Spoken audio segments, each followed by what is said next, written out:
Seorang siswa MTS di Garut, Jawa Barat, pemirsa, menarik perhatian publik setelah video dirinya bersekolah sembari menggendong adiknya dan berjualan cemilan di sela jam istirahat ini viral.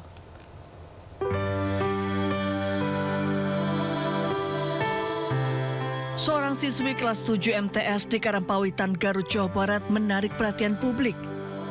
Setelah video dirinya mengikuti pelajaran sembari menggendong adiknya yang masih balita viral di media sosial.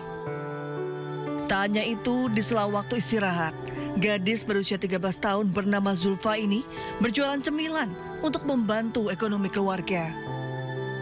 Zulfa harus bersekolah sambil merawat adiknya saat orang tuanya sibuk mencari nafkah. Diketahui adik Zulfa berkebutuhan khusus dan membutuhkan biaya pengobatan yang besar.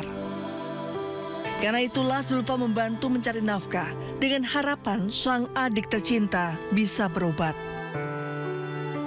Kalau ke sekolah suka bawa adik gitu? Ya, suka. Zulfa suka jualan di sekolah? Kadang sih.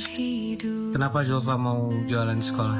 Mau bantuin mama sama bapak biar meringankan, bisa mengobati ujian. Memang adiknya sakit apa? Down syndrome sama ada kista di kepalanya. Di tengah keterbatasan, Zulfa tetap menunjukkan semangatnya menempuh pendidikan. Namun, siswi berprestasi yang selalu meraih ranking sejak SD ini terancam putus sekolah jika keadaan ekonomi keluarganya tak kunjung membaik.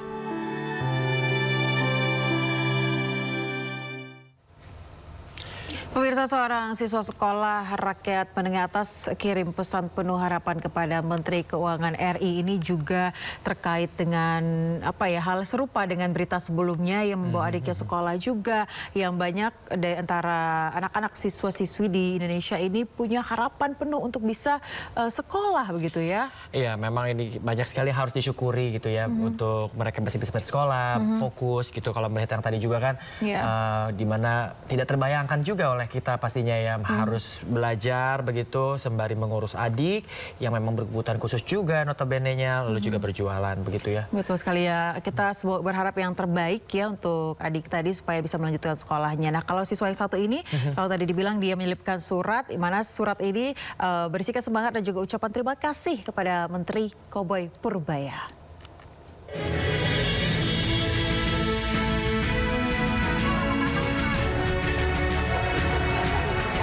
Seorang siswa sekolah rakyat menyampaikan pesan khusus untuk Menteri Keuangan RI, Purbaya Yudi Sadewa. Pesan itu disampaikan di sela upacara peringatan Hari Sumpah Pemuda ke-97 di Museum Bank Indonesia, Jakarta. Lingga Radiansyah dari SMA Mulia Jaya, Jakarta, menyampaikan harapannya pada Menke Purbaya untuk terus memajukan ekonomi Indonesia. Tak hanya itu, dia juga menyemangati Menteri Koboi tersebut untuk mencapai target pertumbuhan ekonomi Indonesia hingga 8%. Tak lupa, Lingga pun mengucapkan terima kasih pada Menke Purbaya. Tim Liputan iNews melaporkan. Ya, pemirsa, ironis bantuan sosial yang diberikan untuk meningkatkan kesejahteraan masyarakat nyatanya malah dijadikan modal untuk judi online. Tak main-main, di Jakarta 5.000 penerima bansos terlibat judi online dengan nilai transaksi mencapai triliunan.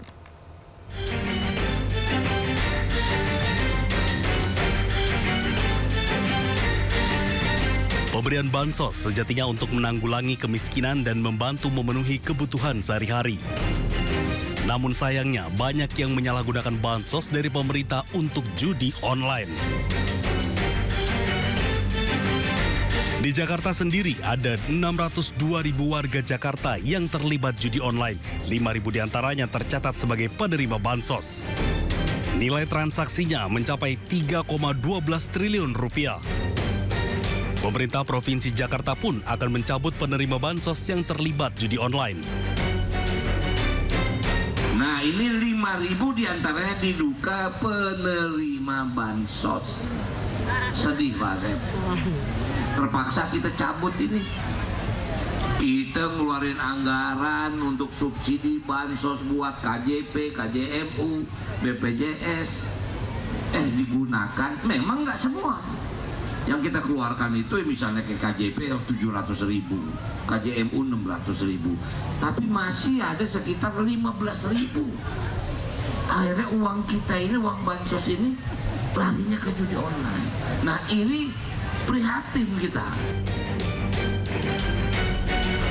Sementara menurut pengamat sosial Devi Rahmawati, fenomena dana bantuan sosial yang disalahgunakan untuk judi online disebabkan banyak faktor. Salah satunya lemahnya sistem distribusi bansos yang rentan penyalahgunaan. Yaitu apa?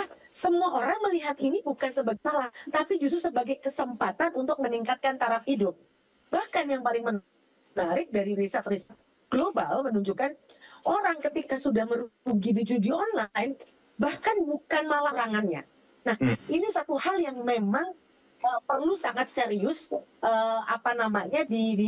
dipelajari dan dianalisa oleh pemerintah agar kemudian menghasilkan kebijakan yang serius tadi membentengi masyarakat yang sangat mudah tergelincir dalam godaan judi online. Sementara itu, PPATK juga mencatat jumlah pemain judi online di tahun 2025 mencapai 8,8 juta orang. 71,6% pemain judi online berpenghasilan di bawah 5 juta rupiah. Anda kembali di Sindo Today, pemirsa. Malu rumahnya ditempeli stiker keluarga miskin. Ratusan keluarga penerima manfaat KPM mundur dari daftar penerima bansos di Kapayang, Bengkulu. Ya, penempelan stiker itu dilakukan Dinas Sosial agar bansos bisa tepat sasaran.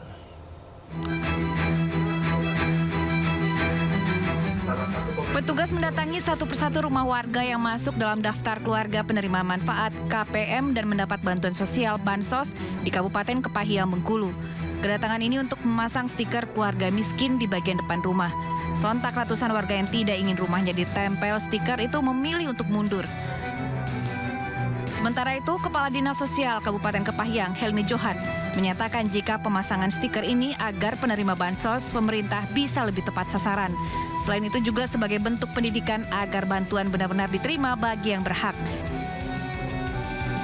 Sementara itu, dalam beberapa video yang viral, sejumlah warga yang masuk daftar KPM dan rutin mendapatkan bansos selama beberapa tahun terakhir ternyata memiliki kendaraan roda 4 di rumahnya. Tak ingin rumahnya ditempel stiker keluarga miskin, mereka pun memilih mundur. Dan dengan pernyataan mundur ini, maka nama warga itu otomatis dihapus dari daftar penerima bantuan Kementerian Sosial. Tim Liputan iNews melaporkan. Ya, pemirsa, ironis bantuan sosial yang diberikan untuk meningkatkan kesejahteraan masyarakat nyatanya malah dijadikan modal untuk judi online. Tak main-main, di Jakarta 5.000 penerima bansos terlibat judi online dengan nilai transaksi mencapai triliunan.